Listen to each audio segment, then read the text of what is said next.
Come on. Do not tell me you didn't get those vibes. Well, you know, this fruit is worth the squeeze.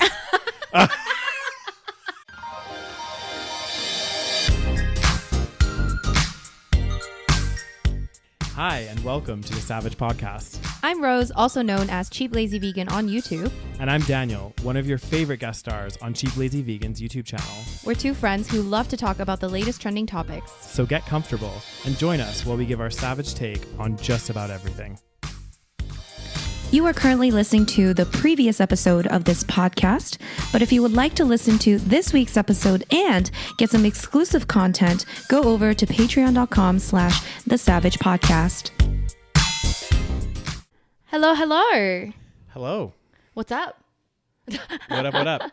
Welcome back, guys, to another episode of the SaVeg podcast. We are here live from our studio. And one of us failed to do our homework, so we will be talking about Love is Blind next week. One of us being Daniel, as always. No, so now it's already been like a month since the fucking thing has aired. So we're going to be like a month late, but that gives you guys more time to watch it. Exactly. So I was just thinking about our listeners, Rose. Mm-hmm. That's why it took me so long. And also, guys, I did try to do like a power, like you Sunday. can't watch it all in one sitting. I know. I thought I could. And I think I might have killed a few brain cells. And honestly, I was like texting Rose. I was like, you know, I don't know how much longer I can do this. Yeah. My life is ending. Yeah, you got to take like maybe like 3 episodes max per session. Yeah. Anything more than that, it starts to get so like. I know. And it's kind of boring. Like, you know, it's just like, it's too much. Yeah. It's like they make it seem like it's too... You know, like some reality shows, they just like, they know they're a reality show. They're kind of trashy. Yeah. And they just like own up to it. Whereas this show, it like, they pretend to be this like... Experiment. Yes. Oh, it's a scientific experiment. And it's like, oh my God. Like they just like pretend it's like so serious and, you know, it's not a reality show at all. And Yeah. I'm like, okay, who are you trying to fool? And guys, can we also, we're not going to talk about it. I just want to say one thing and then we're going to move on. But can we also talk about how the premise of this show still is Love is Blind and still every single person on there could be a fucking model. Literally. Like, it's ridiculous. It's never going to change because they're only going to put hot people Of course, on there. exactly. Because I'm like, you know what? If I had a great connection with a guy in the pods and then I saw who they were and all of them are fucking hot, yeah, I'm going to have a physical attraction as well. But apparently that's not good enough because, you know, some of these people are still not attracted to people even though they're all fucking attractive. I know they're all so, but it takes more than obviously being attractive, but they had that emotional connection in the pods. Oh my God. So they should be over that, you know? And they're always like, it's the disconnect between the emotional person and then bringing it to the person that's in real life. I just can't bring the two together. Well, I mean, I'm like, I think God. I think that actually does make sense though, because like imagine if like you were simply talking to someone, like you only hear someone's voice, and then like, you know, and then you're it's also easy to like maybe like be vulnerable when you're in that situation. Yeah. So I think that's what they mean by like, oh my God, we have this emotional connection in the pods. It's like, you know, it's easier to talk about these things when first of all you've had a few too many glasses of wine. And second of all, you've just been sat there talking and that's your only job. Yeah. So it's like, of course you're going to be fucking vulnerable and stuff. And you don't see the other person's face. You know, you don't see other people's like, you know, facial expressions. So it's like, you know, and then you get back to real life. And then now you have to deal with like all the little, you know, intricacies of actually seeing the person in the fucking real world. This is true. And they're still not in the real world. Yeah. You're still in the part where they're in the beach. Yep. Wait till they get to the real world and have to face the families. Oh my God. And deal with the intricacies of that life. I'm like, There's been some divorces from the previous seasons. Really? Do you know? Yeah. What are? Let me pull up the divorces. Yeah, pull it up because I'm actually curious to know. You haven't heard? No. So let's see. Do you have guesses? I don't who even got remember their married? names. What about the guy? What about that guy with the girl with the crazy eyes? Did they get divorced? Oh, I think they might have. Hold on, let me see. Because that wouldn't surprise me at all. You mean like the girl with the like she had also issues, like mental issues? Yeah. She was very annoying. Yeah. Yeah. Well, she was just Okay, like, so she had a lot first going on. couple, the two announced their split on social media. Jared and Ayana, remember? Yeah, that one doesn't surprise me. Yeah. He liked to party and go clubbing and she was not into it. Yeah, she just wanted to stay home. Yeah, Danielle and Nick Thompson. Not a surprise, guys. Filed for divorce in 2021, actually. Yep. After 1 year of happy marriage. But like honestly, that was like, it 1 year? Danielle and what was his name? Nick? Was it Nick? Yeah. Honestly, guys, if you remember season 2, literally, like the entire show, I didn't even think they were going to say yes because they literally fought. I know. The most I've ever, like every moment was like, and Danielle would like often do things where it was like, this weird twist. I know. Where like I remember one time like they went to go see her family or something, and then something really serious happened to like one of Nick's friends or whatever, and he was like happened to be talking about it, and she was like, you were taking away from that moment. That moment was supposed to be about you meeting my family, and you took away from it. And he's like, are we seriously fighting about this? And she would like go wild. I was like, and also rumor has it that he might be, you know, he might play for the other team. He might be a little bit like me. Is that what you were going to say, Rose? He might be a little bit fruity. Dang. Come on. Do not tell me you didn't get those vibes. Well, you know, this fruit is worth the squeeze. Anyway, guys, so there's been so far. Who else got divorced? I guess that's it. But I mean, there's only been. This is the third season, so there's been 2 seasons before, and I think each season there's been like maybe 2 couples that got married. Yeah. I swear this is all planned. Oh yeah. It just doesn't fucking make sense. And also, like, I also wonder, like, I kind of like I wish I could go on this show just to see the fucking behind the scenes. You know what I mean? Apply, Rose. God damn, there's no Love Is Blind Canada. Yeah, but you can apply to the U.S. one. And I gotta live in Texas. Can we also talk about, like, I don't know if you got to the parts where this is because maybe it's because it's in Texas. Yeah. Or maybe it's just this fucking show. Yeah. But it's like they keep going on and on about like, oh, I guess you haven't got to this part because they haven't met the parents and stuff. Yeah. But it's always like, oh, I just want to make sure that like so and so that you can take care of my like so and so. Like make sure you can take care of her. Like, are you financially stable enough to take care of her? I'm like, bitch, she's been taking care of herself. Yeah. Like I'm so tired of this like narrative. Like, oh my God, are you sure you're like financially like good enough to take care? And I'm also like, guys, we're the 21st century. Like that whole concept of like, we don't want to go back to that place because do you guys want to go back to where men were the financial breadwinners and just owned women? Mm-hmm. You know what I mean? Like they had like, you know apparently. What I mean? And I'm like, I found it so. They keep bringing it up. You're an independent woman. Like support yourself as well. I know, but they like make it such a big fucking deal. Oh my God, I know. So and I'm like, bitch, what have you been doing? Like, has daddy been paying for your shit the entire time? Maybe. But like, you have to be financially stable to take care of her. It's like, does she not have a job? They all have jobs. That's the Exactly. thing. Like, I feel like they all have like decent jobs. Anyway, it's very annoying. Yeah. We'll go into that. But there's a lot of drama, guys. Yeah. Okay. I'm sure. I'm like ready for the drama. Oh my God. Like, I feel like so far it hasn't been that much drama. Oh, like there's so much. And even like after the show, there's been drama. Oh, so. And then in the reunion, I'm guessing it was heated. Oh my God. I can't wait for you to watch it all. There's some twists and turns, let's just say. Oh. Mm-hmm. Well, like one of the people, like I won't give too much away. Yeah, because I haven't seen it. But you know, Bartiz. Yeah. So initially when I had first, it's so funny because you know what? Love is fucking blind because let me just tell you. Initially when I saw Cole, I thought he was really cute. He started opening his mouth and I was like, how the fuck does anyone find this attractive? I know. Second, I thought Bartiz was really cute. Mm-hmm. He was my favorite until he got out of the goddamn pods and started talking too much. Yeah. I thought like physically he was the most attractive. And like I don't get this whole like a lot of the guys on this show. Oh God, we're talking about this too much. Guys, we're gonna stop. Okay, next week, guys, make sure if you haven't watched it, watch Love Is Blind season 2. Guys, you have a week. Okay, season 3. Yeah. You have a week to watch it. Finish the fucking the reunion as well because we're gonna spill all the tea next week. We're gonna talk about it. There's gonna be no spoilers because you'll have all watched it. Exactly. And yes, I apologize in advance for the wasted time. And that's all. What wasted time? Oh, for the show. Yeah, for watching the show. Fair enough, because there's literally, I was like, because I was thinking I was getting quite far because I was like, oh, I'm quite far. I know, they really milk it. Oh my God. And then I looked and I was like, I'm not even halfway. And I'm like, literally, there's so many episodes. There's 13, I think in total, or 12. And each episode's an hour long. I know, it's super long. I would recommend during like the wedding parts, just like skip through until they say, you know, they're on the fucking. Or I don't. Yeah, exactly. Because like it's all very fluffy, whatever. You don't need to watch it. So you know how you were just saying about the divorces? That means that, do you remember that couple?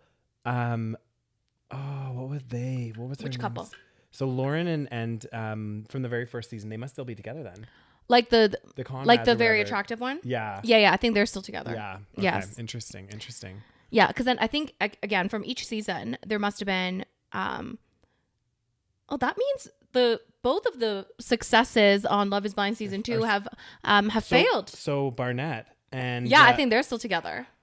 I know they seem fucking weird. Shocking. I know, right? Anyway, but I also wonder, like, are these real marriage licenses? Yeah, but that's the thing. That's where I'm that's like, the thing. That's the thing. Mm-hmm. Why is it that each season?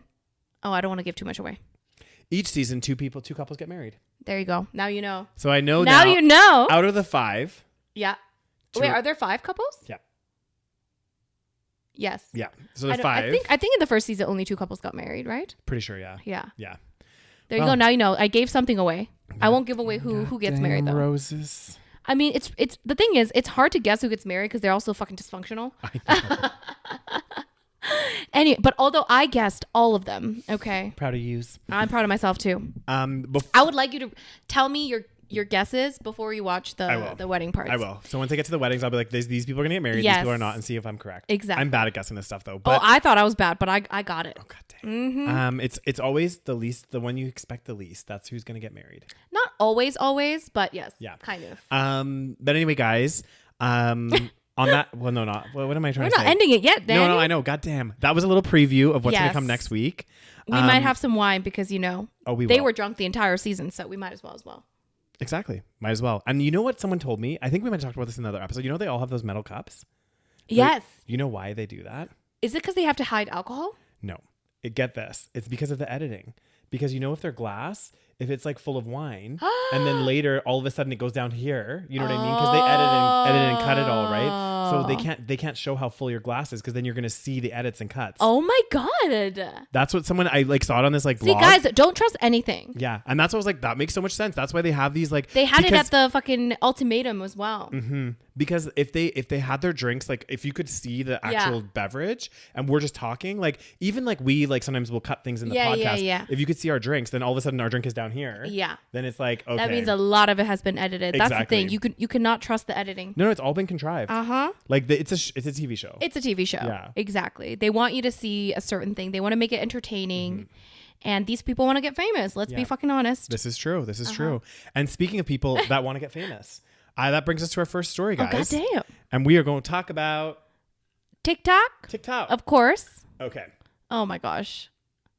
What the fuck is this story? So basically, this TikToker, I don't know who this TikToker is. Mm-hmm. Who is this? I don't know. I don't know either. Anyway, this TikToker sparks debate. And honestly, I actually started following this this Instagram channel or Instagram thing that's called Influencers in the Wild. I don't know if you've ever seen it. Yes, it's very famous. Oh my God. So ridiculous. This is another example. But anyway, so guys, the story is the TikToker sparks debate by walking his girlfriend on a leash and asking strangers to watch her. So you can see her in this picture. She's in a very BDSM, like a leather kind of skirt and thing. Yeah. And then she has a chain. A choker. Yeah. And then chain sort of situation. And so this person faced some backlash after a viral stunt. Yeah. And in which he asked strangers to watch his leased girlfriend while he went into a store. As if she's I mean, it's supposed to be some kind of stupid prank. Yeah. It's just I don't know. Again, it's what is what is the point? What's the point of this? This is so this type of content to me is just so useless. It's just to get reactions. Yeah. Right? Because they want to people love this type of weird public prank sort of content. Mm-hmm. It was very popular on YouTube for a long time. Back in the day. And then it kind of became less popular. I think it's because a lot of people were faking the pranks and a lot of people got hurt and then they were doing stupid shit. Actually, we talked about a story. Right. I think it was last year or maybe the year before because we did this podcast for a long time. Oh, goddamn. And there was some guys that were going to do a fake mugging or something. Right. And the guy that they were jumping, they were going to scare him or something, had a knife and killed one of them. Oh, did they die? I can't remember the story. Or maybe they didn't die, but they got stabbed basically. Oh my God. And I'm guys, you don't run around doing this shit. It's just, it's so stupid. And this is another example. It's going out in these public places with your girlfriend on a freaking leash. Oh my God. Somebody's filming it. So they have a whole little crew and everything. And I'm just what is this? Yeah. What does our society come to that this is a big thing? This is the content that we are consuming. I know. Our brain is rotten. It's bad. It's bad. It says, eventually, after one man agreed to watch her and held onto the leash, the girl revealed that her master doesn't let her speak. So they're literally showing BDSM sort of. Yeah. Or they're trying to show BDSM, culture, I guess. Yeah. I mean, yes, it's just cringy. Yeah. Mm-hmm. Guess a lot of people voice their displeasure. They call it cringe. Some found it disturbing. What would you do, Rose, if you walked into Market Mall and somebody was on there in a leash, and they were like, "Can you watch my?" Watch I would my ignore girlfriend?" and keep walking. Me too. I'd just be like, no. I'd be like, okay, you can keep that in the bedroom, my dear. Yeah. Bye-bye. Like, there's a time and a place. You know, maybe sometimes I like to be collared. You know. Next story. I'm just kidding, guys. Next story. Okay, should we talk about the... Okay, so there's drama, guys. Now, I'm not going to do a very good job at explaining this, so we'll try to read this article. But I've been kind of like watching videos about this, and it always comes down to crypto scams, it seems. Okay? Yes. The irony about the crypto scams, though, is like the whole concept of crypto is that like it's decentralized. Exactly. So that this shit doesn't happen, right? Because the whole idea. But that's dumb, though, isn't it? Yeah. Because the whole point, like, not that we trust banks completely. Yeah. But like, how do we expect? Like, I know that the whole point is that like the people control it or whatever. Yeah. But it's like, you know, there needs to be regulation and oversight, I feel right? like. Yeah. I don't know. I don't understand. Anyway, so lately, guys, I don't know what the fuck is going on because I've never invested in crypto. And at this point, I'm probably never going to invest in crypto. I don't know. Anyway, we're not giving investment because advice. people are very much losing a lot of money. People have lost a lot of money. Even like last year, I don't know, like a few months ago, we saw a documentary about people that lost like their life savings on like their crypto, whatever. Okay. So apparently it's very easy to scam people in this goddamn marketplace. Yeah. So right now, the biggest scandal is this like FTX. Okay. Something called FTX. Okay. Oh my gosh. My dogs are outside. They're just, they miss me. Anyway. So it says here, guys, that November 2022 is a month that investors, particularly in cryptocurrencies, will never forget. And the worst may yet to come. So over the past 2 weeks, the digital asset industry has watched in horror as FTX, the multi-billion-dollar crypto exchange created by one of its biggest and brightest stars, Sam Bankman-Fried, imploded. What? Hold on. Who is outside? 1 second. Oh. Okay, guys, my dog Natty has joined the podcast. Oh. She, oh gosh, okay. I'm watching her at the moment, and I brought her to my place. Here, you want to sit here? Sit here. Okay. She's a little bigger than Bodhi. Just a little bit. Just a little bit. Sit. Good girl. Good girl. Okay. Anyway, okay. So look at her, guys. If you're watching in the video, give us a little like. She's so cute. So the failure of FTX shook the foundations of the entire ecosystem. Token prices tumbled across the board as investors rushed to exit risky positions. Okay. In the panic, depositors scrambled to pull their money out of various crypto platforms, forcing lenders to halt withdrawals. Yeah. What one industry watcher described a going on death watch. One thing to remember too, guys, this is like a really, really bad situation to get in because at the end of the day, whenever you have like a stock or whatever it might be, if the price starts going down and people start panicking and then they start selling off their positions, you enter into this situation because, I mean, obviously we talk about the stock market a lot and the bullshits about it and all this stuff, but there is some element of supply and demand. Yeah. And what happens is if everybody is all of a sudden like, oh my God, the price is going down, I need to sell now. Yeah. Like let's say me and Rose, we jump in there, we're selling, other people are selling. All of a sudden you're in this situation where there's a lot of supply and not as much demand to buy the stock. Yeah. And the price just, it literally gets more and more aggressive. Does it work like a stock? Like I don't even understand what crypto is. Well, it's kind of like a stock. Like, I mean, you can buy crypto, like I know currency, and then it gets the value changes, right? It goes up, it goes down, it goes sideways. So, quick recap, okay, guys. Let me again try to explain this because again, I've been watching videos about this, but I don't fully understand because obviously I don't understand crypto. So on November, so apparently this was like a huge exchange. Okay, we got like big people like promoting this. There was a tons of like finance YouTubers that were promoting this. You know what though? I don't trust these fucking exchanges because this is what I'm saying. There's this one FTX, right? We're talking about the exchange, which I'm like, and then there was another one that they did the Netflix documentary on. Yes. That was a Canadian company that was like one of the biggest. This was back in like 2013 or something. Yeah. Really like revolutionized being able to trade crypto on a platform. Yeah. And that exchange, I can't remember what it was called. It imploded as well. Yeah. And I'm like, people lost their life savings. Exactly. It's like, what the fuck? So anyway, sorry, continue, Rose. So on November 2nd, an article from the Crypto Trade publication cited a leaked financial document that raised questions about the relationship between FTX and Bankman-Fried Bankman-Fried is the guy that's like the CEO or whatever. Yeah. Trading house. On paper, they were two separate companies that happened to be owned by the same man. But the CoinDesk article said that Alameda, which I guess is, yes. Yep. So Alameda rests on a foundation largely made up of a coin that a sister company invented. Oh. And then I heard that it's just basically, oh my gosh, what is happening? She's exploring. Okay.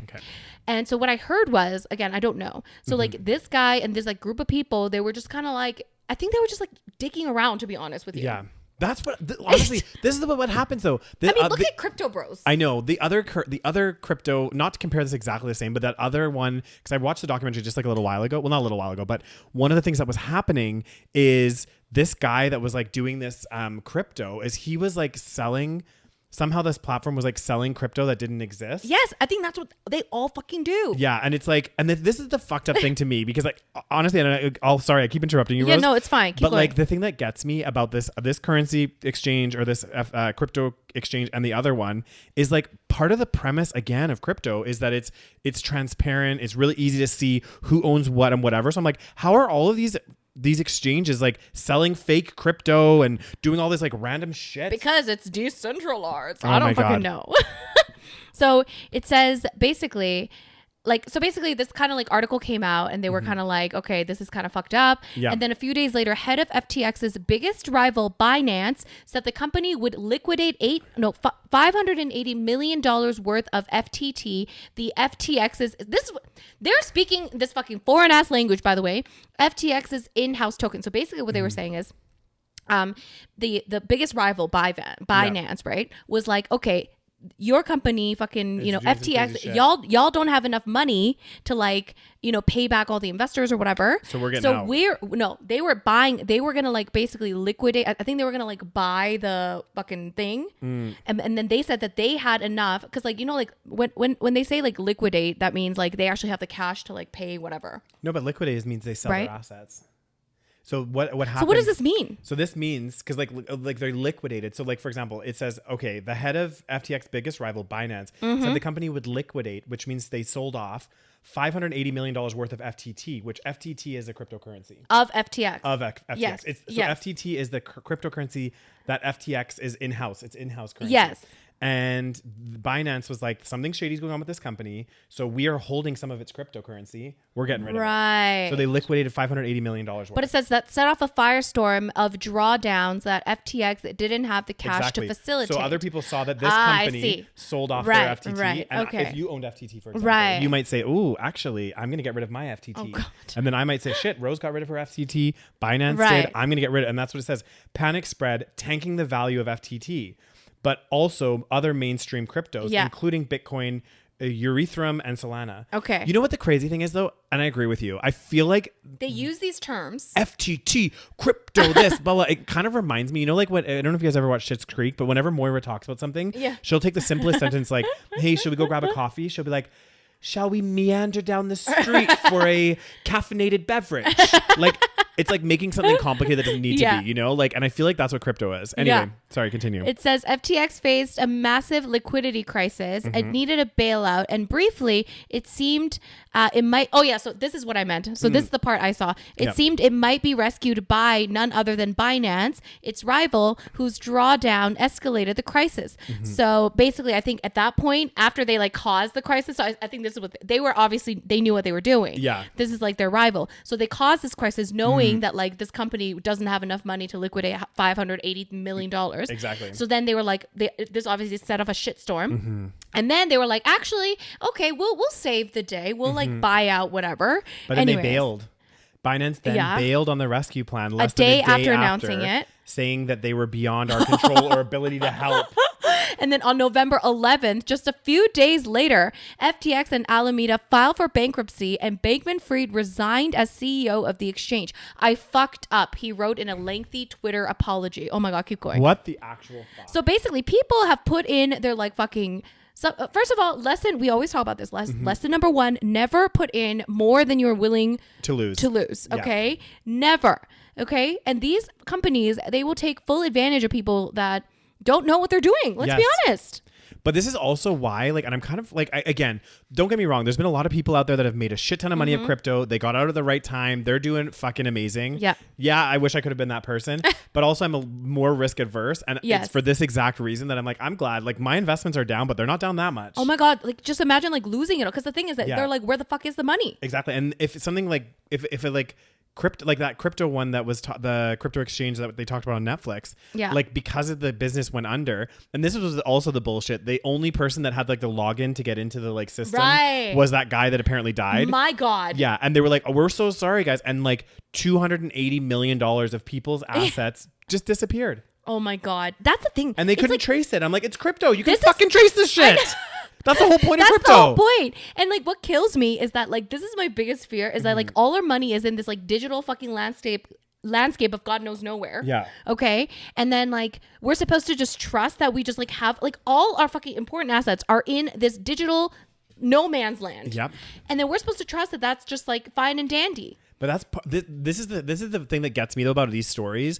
Though, like, again, the point of crypto is to move away from this like digital, like not move away from digital. It's still digital, but like the fact that like, you know, for example, all of our assets are like at a bank on a digital ledger, and if that bank ever crashed, like we would be fucked. But then the crypto, it seems like I don't even understand what's going on with crypto. It's obviously a lot like, more volatile than they want to make it seem like. Exactly. Like, and I think like as much as people are like, there's very diehard crypto bros out there and crypto girls as well. I was going to say something else, but I was crypto bitches? rhymes with bros. Cunts? No, crypto rhymes with bros. hoes?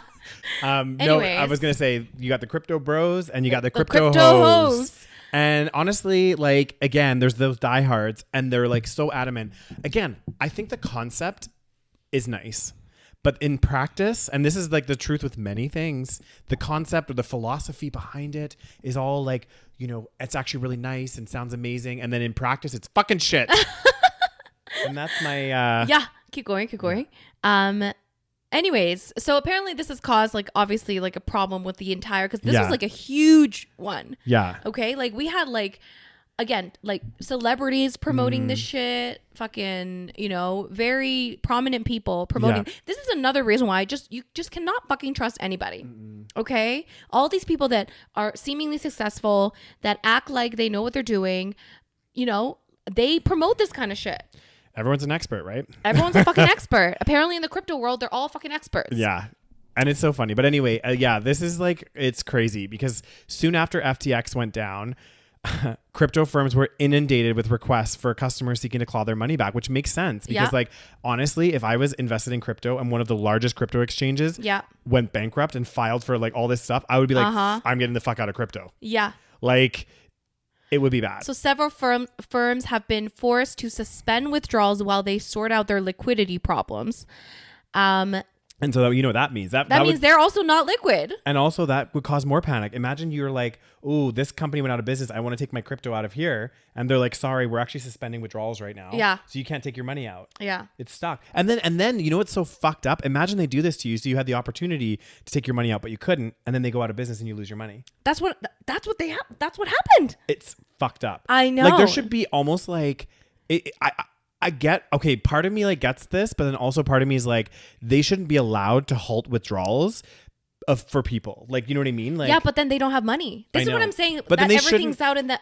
But this is the same issue kind of with banks as well, because this is the exact issue. Yeah, banks lend out, or they actually they don't have, like, for example, everybody's savings and stuff. The bank if we all were like, let's all take out our money, they wouldn't have enough money. Exactly. So that's the issue. Is like, I feel like this shouldn't happen. Like, I mean, you shouldn't loan out or be more overexposed than you can afford. Yeah, like I don't understand it. It's like, it's actually, somebody made a really good what's it called? Point. No, it wasn't even a point. It was like, and I don't know if this is going to be a trend, guys. I'm kind of going a little bit off topic, but it's in relation to all of this. I saw this post and it was somebody that said, cash is king. They're going to start paying for everything with cash.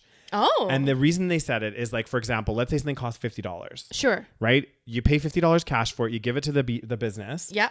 And they get the $50. Yeah. Then if the business needs to get another something for $50, they pay the $50. Sure.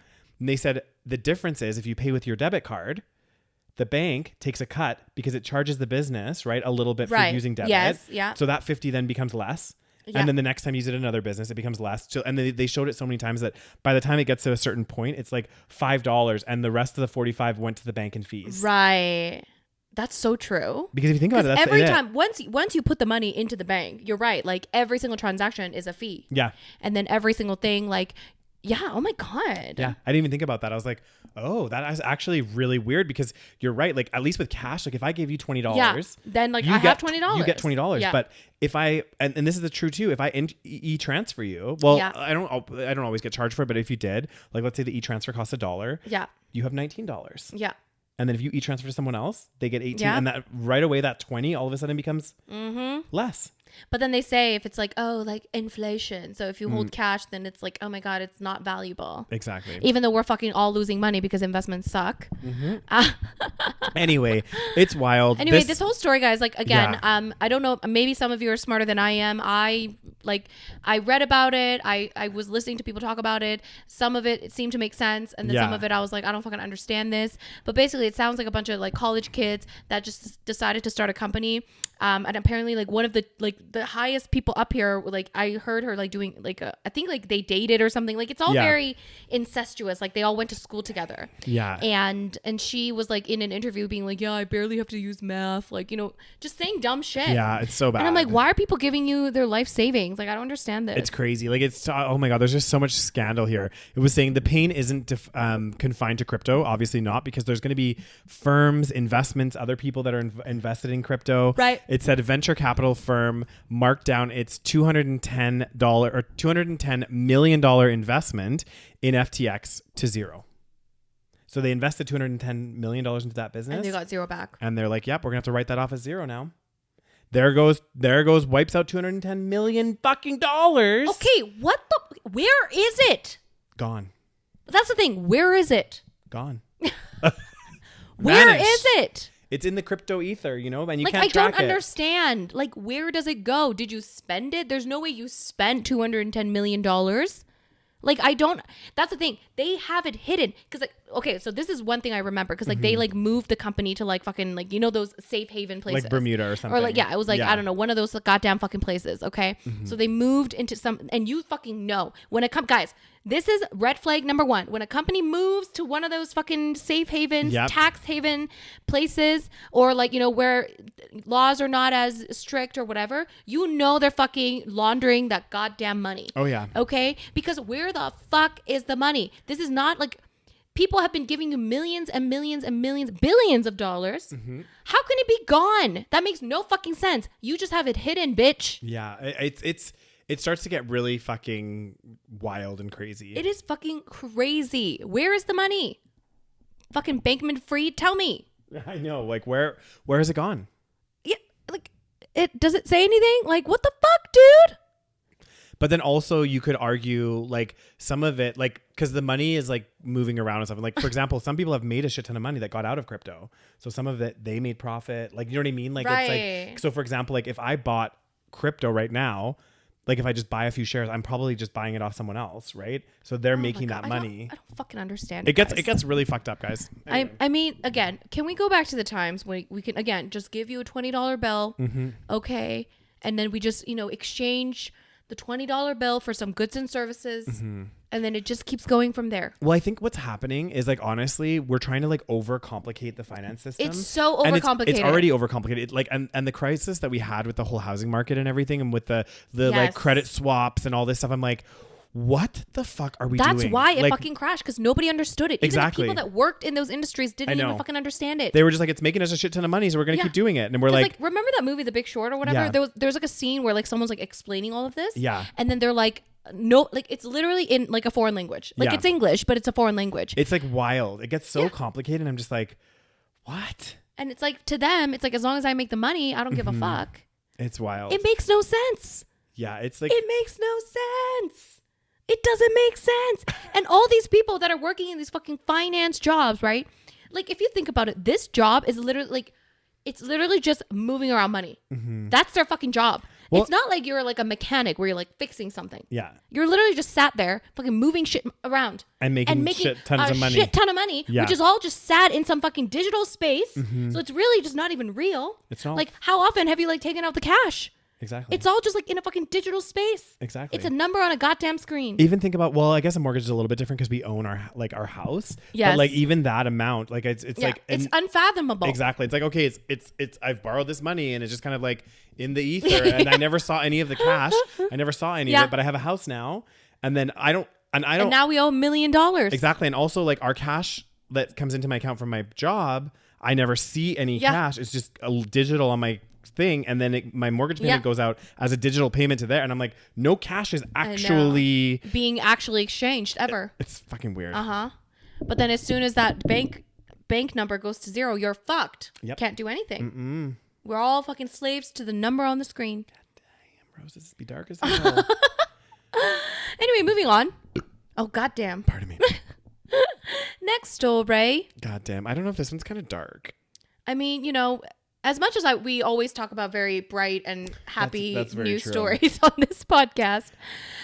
So we're talking about Alabama. So apparently they have, they're one of the states, because the states has different rules, right? Each state. And some states have, what is the term for it? Is it called Death penalty? Is it called capital punishment? Yes, capital punishment. punishment. So some of them will have like that it's passed and people, you know, they execute people. Yes. So I guess what has happened in the state of Alabama is, you know, they've had one of the ways that they do this is through lethal injection. Yes, I think that's the most common way now. Yeah, I think so, yeah. Because they don't do hanging anymore, and I think they used to do like the electric chair, and they don't do that anymore. No. Oh god. Oh god. Anyway, So apparently they're pausing executions after a third failed lethal injection, as in they don't die. Well, yeah, as in, or they'll get the person ready for the procedure, and then some shit happens, and you know, Scroll.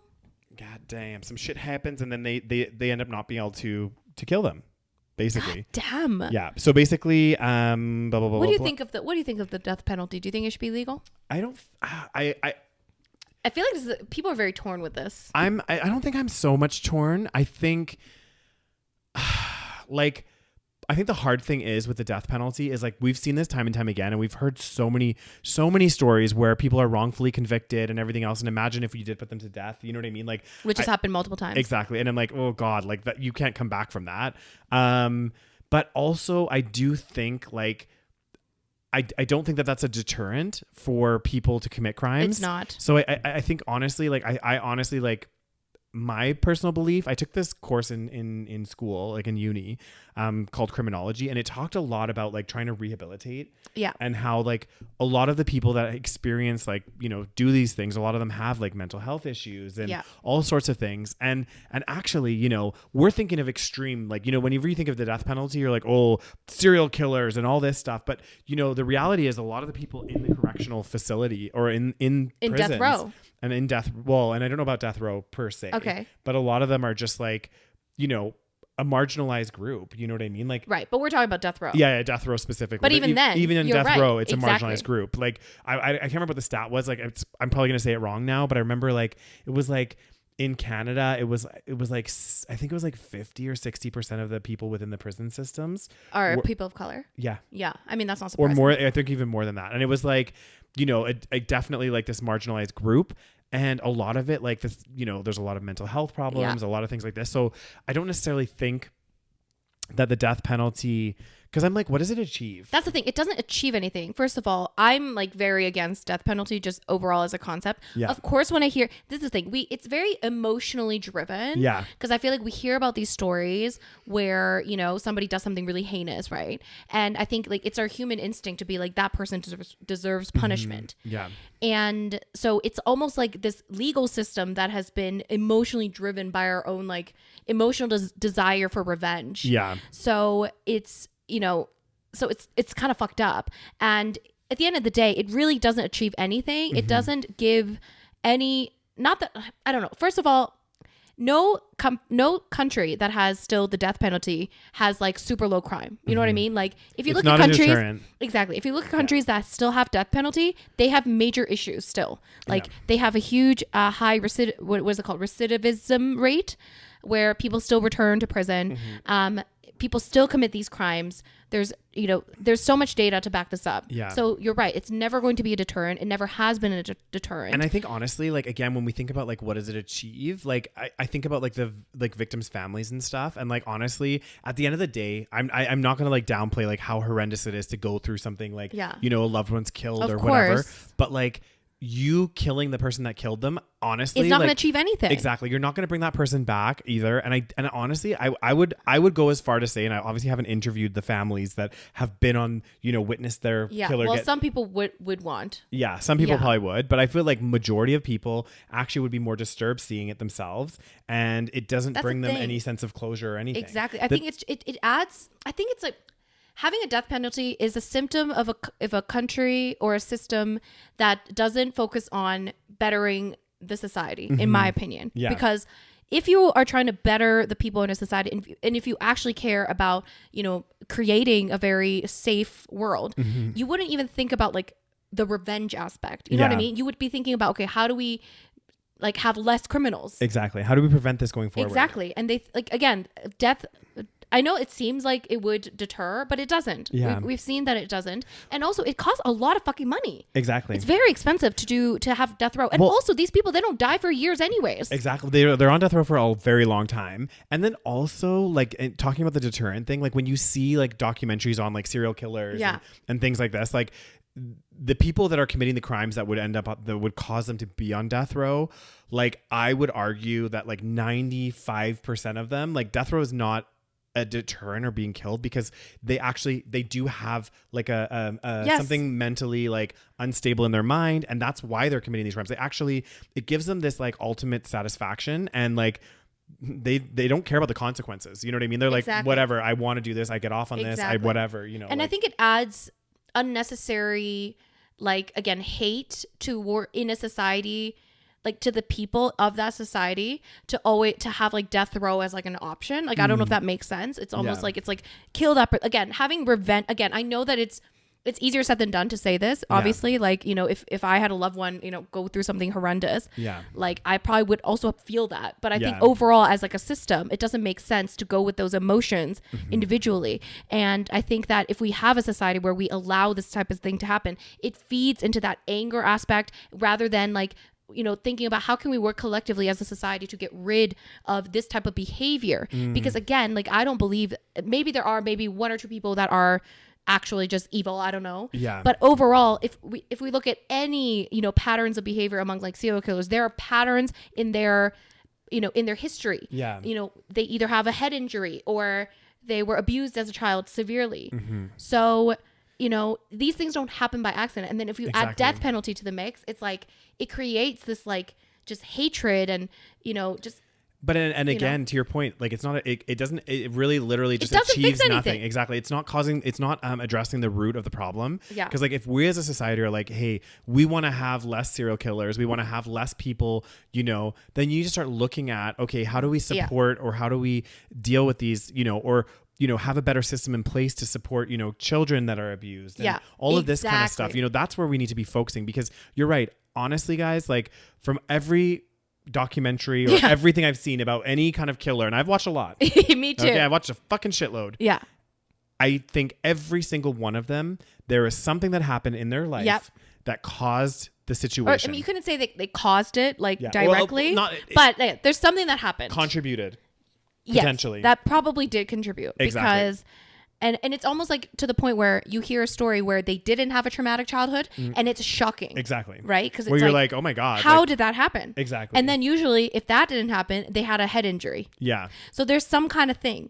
Anyway, that was a tangent. That was a tangent. So it is still legal in certain states of the United States. And again, even if we just look at the United States alone, I'm sure we could just compare crime rates or whatever to the states that have death penalty and the ones that they don't. And I guarantee you that it doesn't make a difference, if anything. Yeah. So, okay, let's talk about Alabama. Well, the interesting thing is, so we didn't go into detail, but basically around why some of these executions were failing. Okay. So like, I guess with one of them, here we go. So one of them, they had to halt an execution that was in progress because they couldn't properly find the guy's vein to like do the intravenous.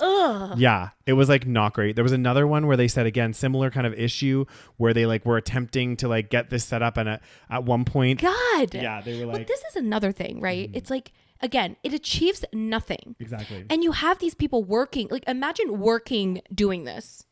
I know. That causes more problems. Like, I'm sorry, but if you work on death row, imagine working on death row. Imagine being the person fucking doing that lethal injection. Like, here's this one. This one they said in a court filing that prison staff poked him with needles for more than an hour, and at one point left him hanging vertically on a gurney before they announced that they were stopping the procedure because they're having problems finding veins and shit. I don't know. Again, why are we doing this? It's like a fucking.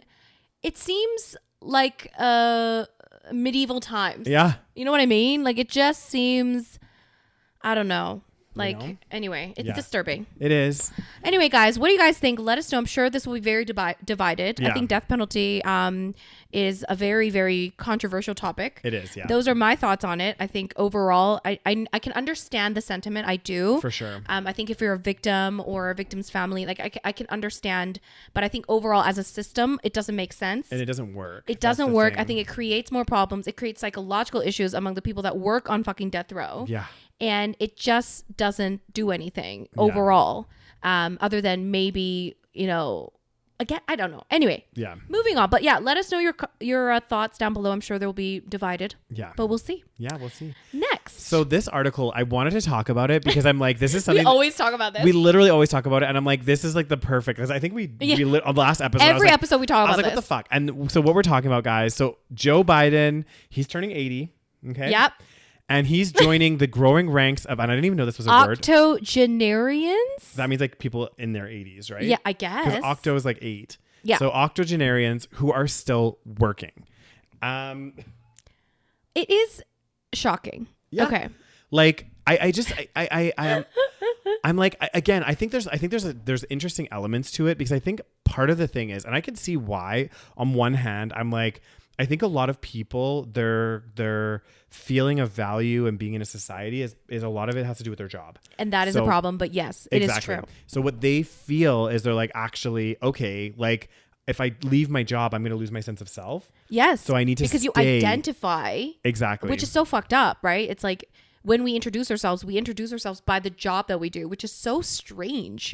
But that's the kind of the society that we've created. Yeah. So of course we identify with our job and our career, especially for men. I think it's like a sense of pride. Yeah. And if you've been a workaholic, you probably have no life outside of your work. Exactly. So it's like, if you retire, you'll be like, what the fuck am I doing?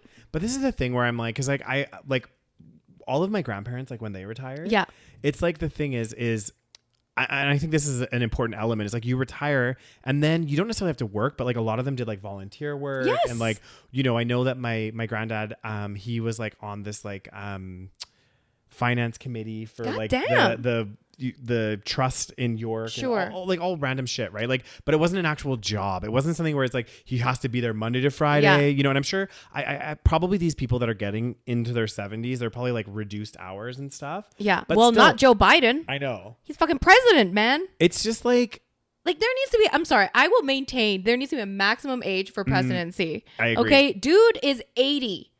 He's running the United States of America. Well, this apparently they were interviewing this guy on this for this. And he looked in the mirror. He was 78 years old. He decided it was time to retire. At 78, he decided it was time to retire. Yep. So he ran his own accounting company and was glad to be free of the deadlines, payroll, and hiring. He learned, this is interesting, Rose. He learned to make sourdough bread and kimchi. Nice. Wonder if he used your recipe. And began teaching himself the clarinet. But apparently his retirement lasted less than a year because he missed the engagement. Right. And I mean, okay. So I think, again, a part of me understands because I think, again, if your job, if you're like, again, if you're a business owner as well, you're probably like living, like you're living to work. Yeah. You're not just working to live, you're living to work. Yeah. So you probably don't have much of a life or even a social life, especially with men. Again, this is an issue with men. Yeah. Big issue with men where they don't really have, with straight men, I should say, they don't really have much, like a lot of men are lonely because of this reason. Like they don't cultivate friendships in the same way that women might do. And so I think it gets worse when we get older. Just overall, it's harder to maintain friendships. Yeah. So our colleagues become our friends sometimes. And it's our way to interact socially. So that's why it's so important for us to like keep trying to interact with people outside of the workplace. Exactly. Because it's like, come on. Like, anyway, so he basically went back to work at the age of 79? Yeah. And no, now he's on the cusp of 80. So he's still 79. Yeah, he's just about to be 80, back in the workforce doing accounting for a concrete company.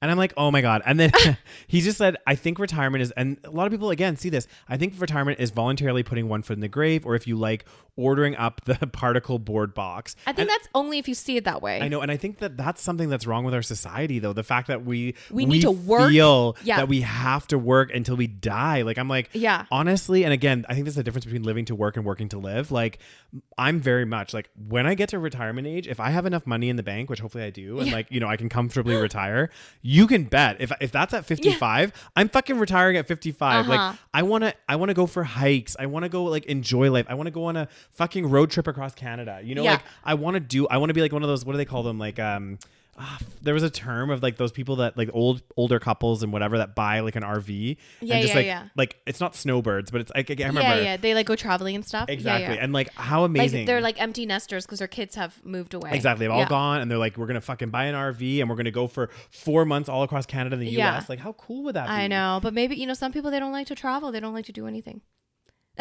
Oh my God. So maybe he's enjoying his accounting. Who knows, right? Okay. But I'll never understand. I know.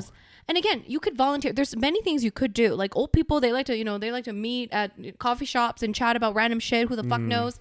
Okay. Like during the day, like you see old people walking around, you know, it's very cute and it's very wholesome. Yeah. You could do that. But it's interesting because they're saying in recent decades, the number of octogenarians in the US workforce has soared.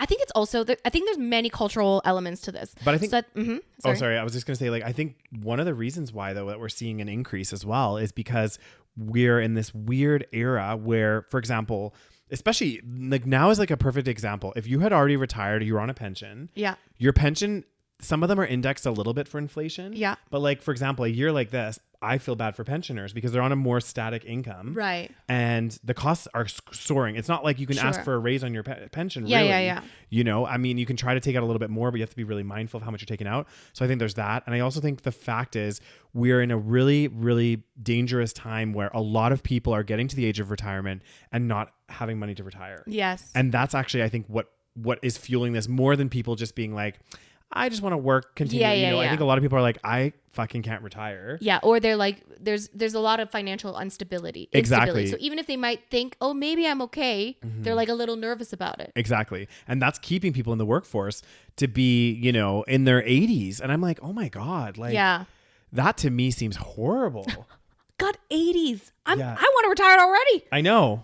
Fucking hell, 80s, man. I'm just like, and also it's like, you know, especially I know like just from seeing my grandparents, it's like really not sad, but it's like once you hit 80, it's almost like 80 is like this weird number where you hit 80. Like usually your 70s are like pretty good. Well, that depends on the person. It does, yeah. And then you hit 80 and then it's kind of like really every year makes such a huge difference. Right.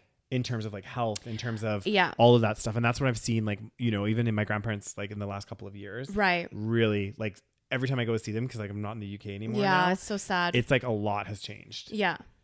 I know. I mean, I think a part of it, I think overall it's just like the global economy's fucked. So I think that's just the overarching reason. And I think because of that, so for example, I mean, I don't know how like in the US, like it's a little different from like where I'm from, which is Korea. Yeah. But like, you know, maybe back in the day, like the kids could help out a little bit, or like, I don't know, like there was a little bit more of that, like maybe you live with your parents for a bit, you know, or you know, there was more of a sense of community that could have been as well. Like you spend more time with your kids, and now, you know, people are all living, they're all very busy because they all have to work so hard. They have their own kids. They're all living away. Yeah. It's all very, you know, global economy, everything. The only thing that's important is work. Yeah. So then you don't see your family as much. So again, maybe you feel lonely. So then you feel like, oh, maybe my only place that I can go to is work to feel a sense of belonging.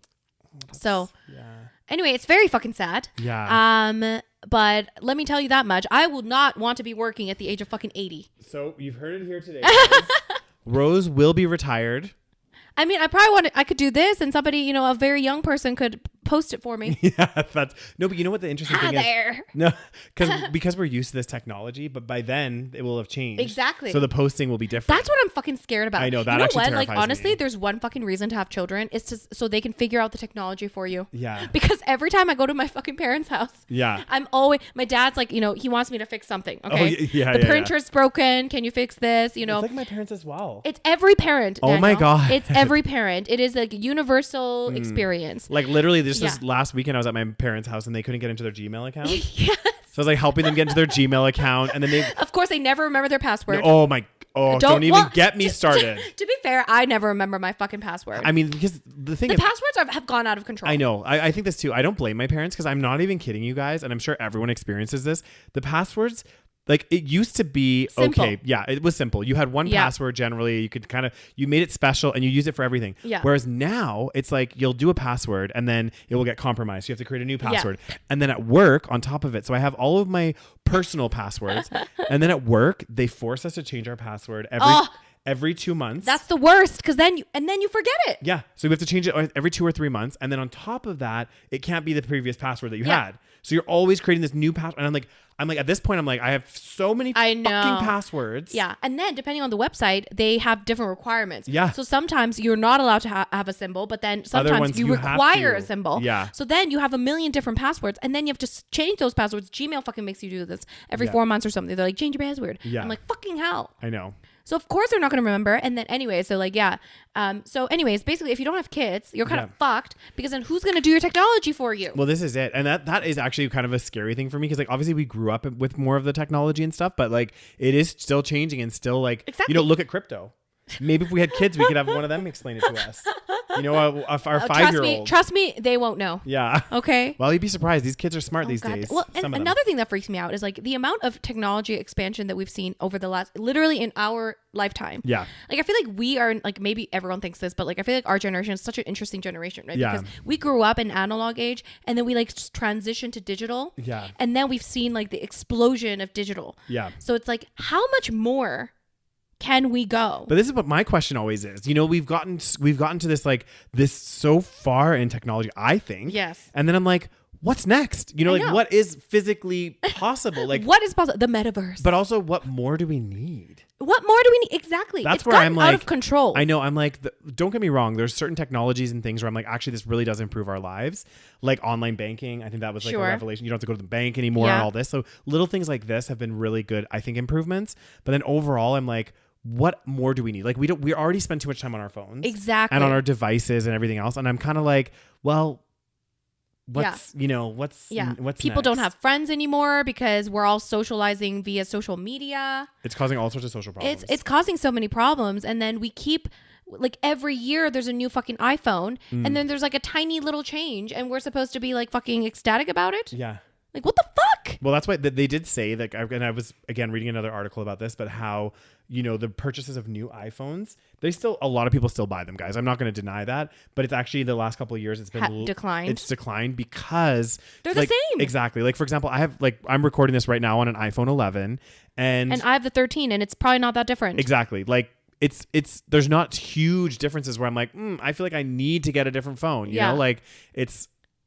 You know what? Like I fucking, here, let me do a little rant before we end this segment on the fucking iPhone. Okay. First of all, you Apple users, you all fucking, and now I have an iPhone, so I can say this shit. I mean, I said this shit before as well. Yeah. Some of you Apple users are so stupidly snobby. It's not even funny. I used to use Android. Yeah. And the amount of like annoying comments I would get from people, oh my God, why do you have an Android? Yeah. Because it's a phone and it works. Yeah. And it does literally everything that an iPhone needs to do. Literally the only reason that I switched to an iPhone is because I have a MacBook, so it's easier to transfer files. Yeah. That's it. Yeah. Fucking annoying. First of all, the most annoying thing is that the storage cannot be expanded. Oh God. Please kill me. Because my storage is always full now and I can't expand it because it's a fucking iPhone. Whereas if I had an Android, I could get a bigger memory card and I could stick that memory card in and then I would have extra space. Yeah. But Apple has these limitations that they do on purpose. Of course so that you spend thousands more dollars, I don't know, hundreds more dollars on more storage when you first get the fucking phone. Well, this is the thing. They want the reoccurring revenue, right? So you buy your phone. That's only one time. That's a one-time purchase for Apple. Right? Yes. So what they want you to do is they want you to buy the iCloud. Because exactly. then it's a subscription-based service exactly. where you pay every month. So not only do they get your money in a one lump sum, exactly, they get it recurring. And I feel like and people have talked about this before, about how things used to be made a bit more sturdy and more to last. Whereas I think a lot of things are a lot less like lastable. And it's because like if a company made like this amazing product that lasted 50 years. Which they used to make things like this. Exactly. But then those companies would like go out of business or whatever because they wouldn't get that reoccurring revenue. Like you buy it and you're not going to buy another one your entire life. Yeah. You need recurring customers. Exactly. And like, so iPhone and all of these, the subscription model that everyone's changing to, like that is really the moneymaker because it means that they get consistent income every single month. Yeah. Anyway, it's very annoying. And there's a lot of little things that I actually prefer the Android over the iPhone. Yeah. And I was like literally thinking about this the other day. I was like, oh my God, other than like, which I mean, I will admit AirDrop is the best thing ever. Yeah, AirDrop's amazing. Love AirDrop. Yeah. But other than AirDrop, I'm like, I really don't see, what's better. Yeah. I'm like, it's a fucking phone. Yeah. There's things that are so annoying about it. Okay. Like, for example, one of the things that really fucking annoys me is that, like, maybe I haven't figured it out. This could be it. But, like, like when you take a photo, right? It, like, saves it into your, like, gallery or whatever. Mm-hmm. And then if somebody sends me a photo, it saves it into that same folder. Yeah. The Android guys, they put it in different folders. It's very, like, nicely organized. So my camera folder has only the pictures I took from my camera. Right. But I think there is different folders. Like if you look into there are different folders. Yeah. So if you go into your photos, let me find it. You'll like. There's definitely different folders. I am aware. I have a folder like there's one that's created for WhatsApp. Like. Let me see. Is there one for just camera? No, I don't. See, think so. That's the thing. I need one where it's just my camera. Yeah. See, these are all the different ones that you have. Yes. So videos, selfies. But none of it is just you took it on your phone. No. Okay. Why? But you know what? You know what also drives me crazy with like Apple and MacBook and stuff? It's also like I find the organization on them like it's quite, some of it's user friendly and stuff. I don't like it. But like the way the photos are organized, and also like when you go to delete things, they're not actually deleted. They go into they're hidden somewhere. They get hidden, and then you have to delete them again. And don't get me started on the files. Oh yeah, and I'll be like, I deleted all this stuff. Why is there no space on my phone, for example? And they're all in a fucking other folder. I'm like, why is this here? I deleted you. Always. Yeah. It's so annoying. And anyway, it's the worst. It's like a protection so you don't accidentally delete something. But I'm like, have I ever gone back to my deleted folder and restored a photo? No. I've always deleted them all. Like it's a useless feature. At least for me. Anyway. Well, I mean, no, I do like the thing where you do have to empty the trash. Yeah. Is that what you mean? No, like the trash is a little different. Yeah, like, the that's trash different. Yeah, that's the part that makes sense. Yeah, but anything else, it doesn't make sense. Exactly. Why again, they're trying to make you eat up your space. And also another thing that fucking annoys me, you can't clear cache. I don't even know what that means, but I know what it is. I know what it does. Like on my Android, I remember when I used to run out of space, I would like go into all the apps and you can clear the cache, which saves up a lot of space. Yeah. So it clears, guys, I don't know. You guys know what I mean, right? It's like you know what it is, but you don't know what it is. Yeah. Right? It's like, it's one of those things. It's like digital cookies. Yeah, exactly. It's like you always accept the cookie, but you also never know what the fuck a cookie is. I know. And why do they call them cookies? I don't fucking know. To make it sound all cute and stuff. I don't want a bite of it. I don't fucking... Because they make it sound like if it was like, will you accept this malware or something like that? That's why they call it cookies. Yeah. You're right. They want to accept these cookies. You know, exactly. We want to take all your data and put all this stuff on your computer. Follow you around. Yeah, that's the thing where it's like you accept the cookie and that means they like follow you around. That's what helps like the ads and stuff. Exactly. Right? Like it's like they know your what journey. What happens if you reject the cookie? I never reject the cookie. I don't know. Let's start rejecting them. See what happens. So, anyways, problem with Android. And I also hate the calculator. I think I need to download a calculator app. Yeah. The iPhone calculator, I mean. The Android calculator was so great. Also the iPhone calendar. Oh my God, don't get me started on Apple fucking calendar. Nobody uses Apple Calendar. Guys, tell us in the comment section, do you use Apple Calendar? And if so... It is the worst thing ever. Yeah. Google Calendar is so much more premium. Yeah, I like Google Calendar Like, who the fuck uses Apple Calendar? Mm-hmm. Anyway, guys, that is it. Yeah, anyway. On that positive note, guys... if you aren't already, don't forget to hit follow on whatever podcast platform you're listening to this episode on. Yeah. And that means you'll get up to date as soon as we post a new episode. Yeah. Also, guys, check out our Patreon. Yeah. Patreon.com/The SaVeg Podcast. We have exclusive content on there. We do a bonus episode every single month, exclusive for the Patreons. Yeah. And patrons. We set all the episodes a week early, so you get it before everyone else. And all the content on there, guys, is ad free. So there's none of those pesky ads on there. So that's nice. And it starts as low as $3 a month, which is so low. Which is cheap, guys. Less than a coffee. And you get to enjoy an extra episode as well. What else, Rose? And make sure you follow us on Instagram at The SaVeg Podcast. Yep. Make sure you subscribe to our YouTube channel if you're watching on YouTube. Make sure you give this video a big thumbs up if you're watching on YouTube. And that's pretty much it, guys. That's it. Make sure you tune in next week. Tell all your friends. Tell all your family. And we're talking about, what are we talking about next week, guys? Love is Blind. So make sure you do your homework and watch Love is Blind. Yes, that is it. Bye, guys. Bye.